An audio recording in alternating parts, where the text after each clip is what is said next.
Hey guys, welcome to part 4 of What If Yuji Itadori Had the Rinnegan. Last time we left off after Yuji saved Junpei from Mahito and vowing to personally exorcise Mahito for the sins he has committed. With everyone caught up, let's begin. A few days later, Nobara meets with Megumi and the second years, confused as to why they aren't packed for Kyoto. Panda explains that the Goodwill event is with Kyoto, not in Kyoto. It's held at the school of the previous winners and Yuta Okotsu dominated last year, so this one takes place in Tokyo. Shortly after, the Kyoto Juatsu students arrive for the event. Nobara demands they hand over souvenirs, scaring Momo. Makamaru suggests the two first years won't be able to keep up, but Noritoshi Kamo believes Megumi for Shigeru is the most talented sorcerer in the Zenin family. Utaheim, the Kyoto school student counselor, arrives as well looking for the idiot Gaho. Both he and Yuji get there late as usual and hand out souvenirs to all Kyoto students. Principal Maizamichi Iga explains the rules of the team battle, Spirit Bash race. The first team to exorcise the Grade 2 curse lurking around the battlefield wins. It's also populated with many Grade 3 and lower curses. If the Grade 2 isn't exorcised by sunset, the team with the most exorcisms will win. In the Tokyo team meeting, Maki asks Yuji what his specialty is so they can properly implement him into the strategy, with Yuji saying he is good at everything. Well, that's what Gojo told him to tell them, however he isn't quite in agreement despite how strong he knows he is. Since Yuji is the strongest, his part in the plan is to distract and or beat Mr. Todo. In the Kyoto team meeting, the principal demands that his students kill the danger that is Yuji, as his existence significantly shifted the balance, potentially leading to stronger, more powerful curses forming. Annoyed, Aoi Todo storms out and the principal leaves as well. Momo and Kasumi aren't sure about killing Yuji, but Noritoshi states that they will all attack him together. At the same time, Gaho meets with Utaheim about a potential mole within the school working with curse users and curses. With the event beginning, both teams rush into the forest. Maki reminds Yuji of their squad's plan as they follow Megumi's divine dogs to a weak Grade 3 curse. They prepare to exorcise it when Aoi Todo suddenly appears to confront the entire team by himself. Yuji acts quickly and smashes Aoi's face with a flying knee. Megumi and Maki go off in one direction while Nobara, Tug, and Panda go another away. The plan was for Yuji to hold off Aoi alone using his brawn. All he needs to do is buy time, but if Yuji is going to fight, he plans on winning. Aoi quickly recovers from the initial attack and responds with a fierce punch. It blasts apart the Grade 3 curse, however Yuji dodges it and lands a black flash on Todo, blasting him back. Getting back up, Todo would enthusiastically declare that he already knows that Yuji isn't boring. Asking what his type in women is, Aoi Todo is shocked when Yuji reveals that he likes tall girls with big butts, just like him. This triggers a memory where in the past, Yuji helped Aoi Todo get over being rejected by Takada-chan. Despite this memory never actually happening, Aoi Todo believes it to be real. He and Yuji are best friends and no one in their hometown could beat them. Yuji watches confused as Aoi Todo sheds sudden tears, but their moment is interrupted when the rest of the Kyoto team ambushes Yuji. The lone first year is able to avoid Mai's bullets and Kasumi's swordplay before getting surrounded. He quickly realizes the Kyoto team is actually trying to kill him. Yuji then uses an almighty push to push all the Kyoto students away except for Todo, declaring that if they want to fight him they may, however it isn't advised as they will lose in the end. Annoyed, Todo confronts Noritoshi and demands he leave at once. Noritoshi reluctantly agrees on the condition Todo kills Yuji and leaves with the other 3 students. Todo only claims that he won't hold back, not even on his best friend, with Yuji agreeing to also use more power. The battle begins once again with Todo charging forward with his characteristic enthusiasm, launching powerful physical attacks and using his cursed techniques. Yuji, knowing he could dominate the fight, initially dodges and counters with minimal effort. He showcases his enhanced physical prowess and utilizes the Deva path to repel Todo's attacks effortless. Todo is baffled by Yuji's power and starts to push himself harder, entering his maximum cursed energy output mode. Yuji decides to use the fight as a way to test and explore his Rinnegan abilities, particularly the Asura Path's mechanized enhancements. He transforms parts of his body into weapons and gadgets, displaying his newfound powers to Todo's amazement. Todo continues to fight with determination, refusing to give up, and occasionally lands solid blows on Yuji. However, Yuji doesn't seem fazed and recovers quickly using his Rinnegan's abilities. As the battle rages on, Todo starts to notice that his usual attacks are having minimal effect on Yuji, who effortlessly counters or dodges them. Frustration builds within Todo as he realizes he's fighting an uphill battle. In a moment of inspiration, Todo decides to use his cursed technique more strategically. He knows that Yuji's Rinnegan grants him incredible perception and adaptability, so he needs to find a way to disrupt that advantage. Todo activates his cursed technique, swapping positions with nearby objects, including debris and even Yuji himself. These rapid swaps create chaos and disorientation in the battlefield, making it difficult for Yuji to predict Todo's movements. Taking advantage of the confusion, Todo manages to land a few solid blows on Yuji, catching him off guard. The blows, while powerful, aren't enough to seriously injure Yuji, but they serve to frustrate and surprise him. Yuji, momentarily disoriented by the swapping technique, starts to adapt. He focuses on sensing the flow of cursed energy, which remains consistent regardless of the position swaps. Using his Rinnegan's heightened perception, he predicts the timing and location of Todo's attacks. With each successive swap, Yuji anticipates where Todo will appear next and counters his strikes effectively. He regains control of the battle, neutralizing Todo's advantage and displaying his adaptability.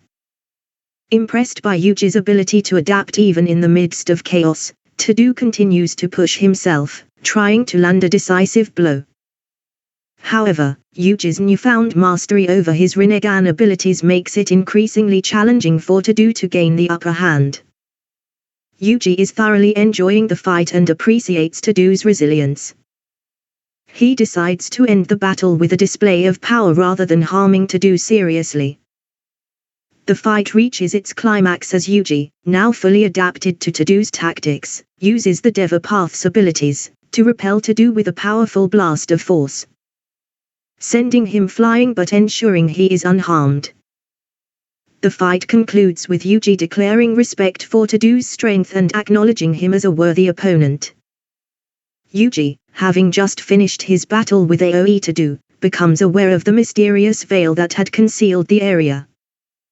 He detects powerful cursed energy signatures hidden within the forest and decides to investigate, knowing that his friends Megumi and Maki had been fighting an opponent.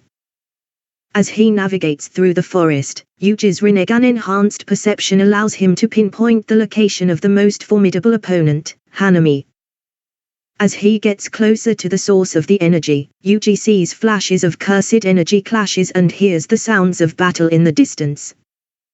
Emerging from the thick forest into a clearing, Yuji observes Megumi and Maki locked in combat with Hanami, an unregistered special-grade cursed spirit.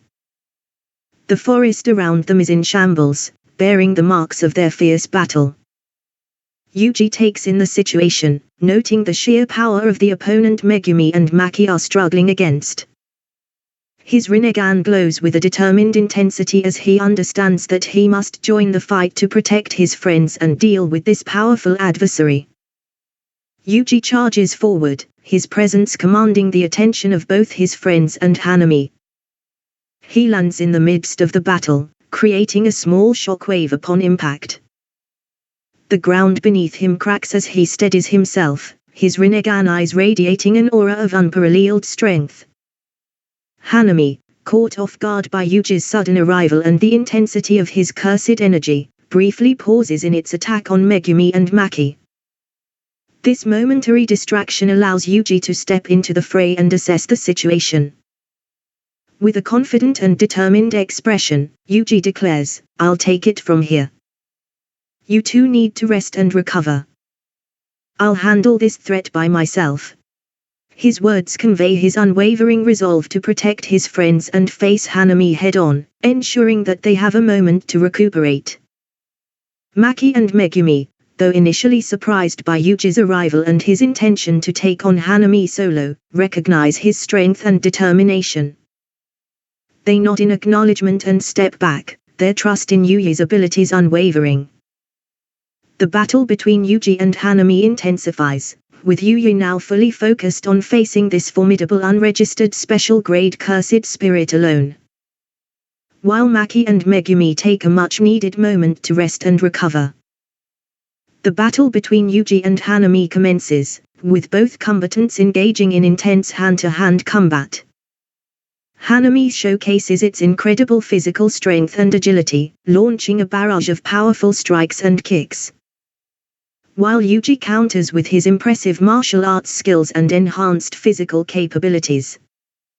Yuji's movements are fluid and precise, demonstrating his mastery of combat techniques.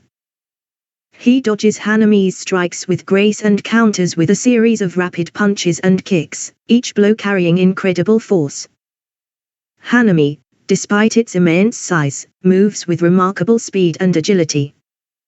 It uses its massive limbs to deliver bone-crushing blows, attempting to overpower Yuji with sheer brute force. As the battle continues, Hanami incorporates its cursed techniques into the fight. It summons enormous vines from the earth, attempting to ensnare Yuji and restrict his movements. Yuji responds by utilizing the Deva Path's repulsive force to break free from the vines. Hanami unleashes a burst of razor-sharp petals, sending them flying toward Yuji in a deadly storm. Yuji, relying on his Rinnegan-enhanced perception, dodges the petals with lightning-fast reflexes, narrowly avoiding being sliced apart. In the midst of the battle, Yuji's thoughts come to the conclusion that this is the perfect opportunity to test his brand new technique on a special grade and hopefully for the first time successfully. As all other attempts on using the attack have only led to him getting injured. Yuji then explains that the Deva Path allows him to control and manipulate attractive and repulsive thoughts, and after hearing a basic explanation of hollow purple, he had realized he could do something similar by combining both forces at once as his Rinnegan eyes glow. Hanami lunges at Yuji with a powerful strike, and Yuji seizes the opportunity. He channels his Rinnegan's Deva Path to create a swirling dome of gravitational forces, combining attractive and repulsive forces in a chaotic and devastating manner. The chaotic vortex engulfs Hanami, causing severe damage and tearing at its form. However, Hanami, being a special grade cursed spirit, manages to endure the onslaught through sheer resilience. Hanami, heavily injured and on the brink of defeat, realizes that it's not the right time to face Yuji and his newfound powers. In a desperate move, Hanami uses its remaining strength with a powerful burst of energy. Hanami creates a massive, swirling vortex of cherry blossoms around itself. These cherry blossoms serve as a barrier and a smokescreen, obscuring Hanami from view.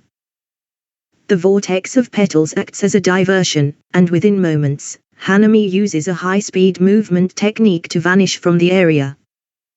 Yuji, Megumi, and Maki are left standing amidst the swirling cherry blossoms, unable to pursue Hanami, who has escaped using a combination of her cursed energy manipulation and high-speed movement technique.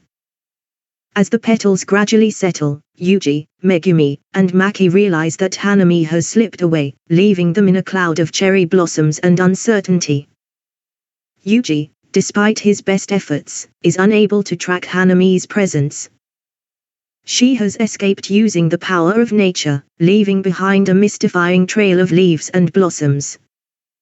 Yuji, Megumi, and Maki are left standing in the aftermath of the battle, pondering the enigmatic escape of their formidable opponent. Realizing there were no traces due to the veil, Yuji would fly into the air, absorbing the veil, allowing Gojo to enter, then both appearing before the remaining intruders, easily disposing of them. Meanwhile, Mahito manages to steal Cursed Womb, Death Painting 1-3, along with a single Sukuna finger. He wonders if Hanami is okay as two murdered members of the school's staff lay on his way out, stating that his mission has been completed. Okay guys, this is the end of part 4 of What If Yuji Itadori Had the Rinnegan. If you enjoyed the video, please leave a like, comment below any video suggestions, and subscribe with the notification bell enabled. Without further ado, this is Demonic Saiyan saying bye.